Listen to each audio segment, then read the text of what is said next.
इस बार का जो बदला होगा वो पाकिस्तान भारत की हिस्ट्री की सबसे खतरनाक जंग होगी। पाकिस्तान में कोई खास किस्म की डिस्कम्फर्ट या कह लीजिए एक बेचैनी सी जो है वो महसूस की जाएगी, क्योंकि आप दोनों मिलकर जो है वो दोनों साइड से जान हमारी वाट लगाने वाले हैं। चाहे कोई भी गवर्नमेंट रही है काबुल में, चाहे वो तालिबान थे या सेकुलर थे या कम्युनिस्ट थे, तमाम they were hand in gloves with India throughout रहे हैं। फिर देखे ताजिकिस्तान में पास्ट में इंडिया का बड़ा इन्फ्लुएंस था। फिर वॉज एन एनी बेस था जो जहां पे वो ऑपरेशनल इंटेलिजेंस और लॉजिस्टिक्स के लिए वो यूज करता था। पाकिस्तान पे भी नजर थी, चाइना पे भी नजर थी, अफगानिस्तान पे भी नजर थी।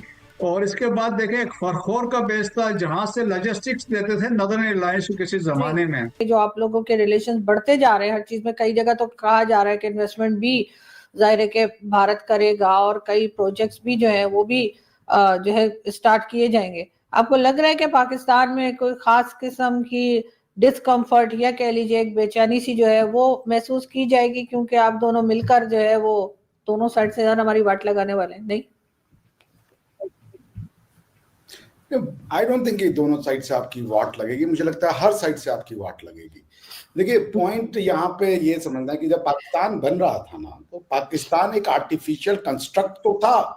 हिंदुओं को चिढ़ाने की जिद तो थी और ये बयान दिए जाते थे उस समय कि हिंदुओं हमारे तो 57 मुल्क हैं, तुम्हारा क्या होगा, तुम देखो अपना। तो भारत के मुसलमान की जनता प्रॉब्लम ये थी कि वो जो था वो सिर्फ भरोसे पे काम करता, वो एनालिसिस नहीं करता, वो दिमाग नहीं लगाता। वो चेस में उस तरीके से खेलता है कि अगर आप चेस खेल रहे हो और उसमें ज्यादा उसको सोचना पड़ जाए तो कहता है चल दो यार, देखेंगे जो होगा साले को सही या गलत। तो द थिंग इज कि एनालिटिकल कैपेबिलिटी नहीं है, सोचने समझने की क्षमता नहीं है, चीजें सिर्फ विश्वास पे चल रही हैं। जी हमारा ऐसा मानना है, हम ये मानते हैं, हम वो मानते हैं, हम ऐसा मानते हैं, हम वैसा मानते हैं, इस मानने के आधार पर सब चीजें चल रही हैं। रिजल्ट आपके सामने है। मैं पाकिस्तान का ऑडिट कर दूं आपके लिए। 1947 में ये देश बनता है और 47 से लेकर के आज तक मेरे ख्याल से कुछ 80 साल के करीब होने को आ रहे हैं, ठीक है ना। 80 साल में पाकिस्तान की अचीवमेंट, दुनिया के पहला ऐसा देश है जो मुश्किल से 77 ईयर्स का है मगर 8 से 10 लड़ाई लड़ चुका है। यानी अगर हम 10 लड़ाई ले लें, 4-5 भारत के साथ, फिर अफगानिस्तान के साथ, फिर वॉर ऑन टेरर और इस तरीके की लड़ाइयां हम ले लें ऑन एन एवरेज, घर वाली लड़ाई छोड़ दें आपकी जो आप इंटरनल लड़ रहे हो, तो आप हर 10 साल में एक लड़ाई लड़ रहे हो। मुझे नहीं लगता दुनिया का कोई भी और देश है जो इतनी छोटी सी अपनी लाइफ स्पैन में इतने सारे लड़ाइयां लड़ चुका है। I seriously don't think so कि कोई इतना ज्यादा लड़ने वाला देश, जितनी लड़ाइयां। दुनिया का पहला देश है जो सबसे कम दिन जिया। आप 47 में बनते हो और 71 में टूट जाते हो, तो 47 10 57 10 67, यानी कि आप भैया मुश्किल से 24 साल में आप टूट जाते हो। 24 साल में आपकी ये हालत है कि आप इस देश के ऊपर, जिसके ऊपर इतना घमंड है कि हमने ये अल्लाह के कई राजों में से एक राज है, वो देश 24 साल नहीं चला, वो टूट गया। पाकिस्तान दुनिया का इकलौता देश है जहां माइनॉरिटी जो है वो अभी पाकिस्तानी कही जाती है और मेजॉरिटी अपने आप को पाकिस्तानी कहना गाली समझती है, बांग्लादेश जिसको आप कहती है। पाकिस्तान इकलौता ऐसा देश है जो अपने 77 साल की एग्जिस्टेंस में दुनिया के सारे आतंकवादियों का गढ़ बन चुका है। सिर्फ और सिर्फ इसने दुनिया को आतंकवादी दिए हैं और कुछ नहीं दिए। इस्लामिक रेडिकल्स के अलावा पाकिस्तान का कंट्रीब्यूशन इस विश्व के लिए शून्य है। अब राजनाथ सिंह साहब के ये जो लेटेस्ट स्टेटमेंट आया है कि सिंध हमेशा से भारत का हिस्सा रहा है और आज बेशक वो भारत के नक्शे में शामिल नहीं, लेकिन ज्योग्राफी बदलती रहती है, कब कल को यू नेवर नो के सिंध भारत का हिस्सा बन जाएगा। मेजॉरिटी ऑफ सिंधी नेशनलिस्ट ने इसको इस तरह से वेलकम किया है कि सिंध भारत का एक हिस्सा होने के बावजूद हमेशा इसकी एक अलग आइडेंटिटी रही है। जैसे मुस्लिम इन्वेजन जब हुआ था भारत में पहली बार मोहम्मद बिन कासिम के ज़माने में बनु उमैया की खिलाफत के द्वारा, तो उस वक्त सिंध एक अलग रियासत थी जिसके राजा दाहिर थे और इस तरह भारत में हमेशा से रियासतें रही हैं छोटी छोटी। बहुत कम ऐसा हुआ है जैसे मौर्य अम्पायर में हुआ, चोला अम्पायर में भी पूरा भारत तो चोला का नहीं था, लेकिन मौर्य अम्पायर में काफ़ी हद तक भारत यूनाइटेड था, काबुल से लेकर बर्मा तक। तो सिंध बेसिकली कल्चरली हर तरह से भारत का ही एक हिस्सा रहा है। ज्योग्राफिकल तो भारत में सैकड़ों अलग अलग छोटे छोटे राज्य होते थे, लेकिन बहरहाल सिंध वॉज एक कल्चरली, इमोशनली, रिलीजियसली हर लिहाज से भारत का हिस्सा रहा है।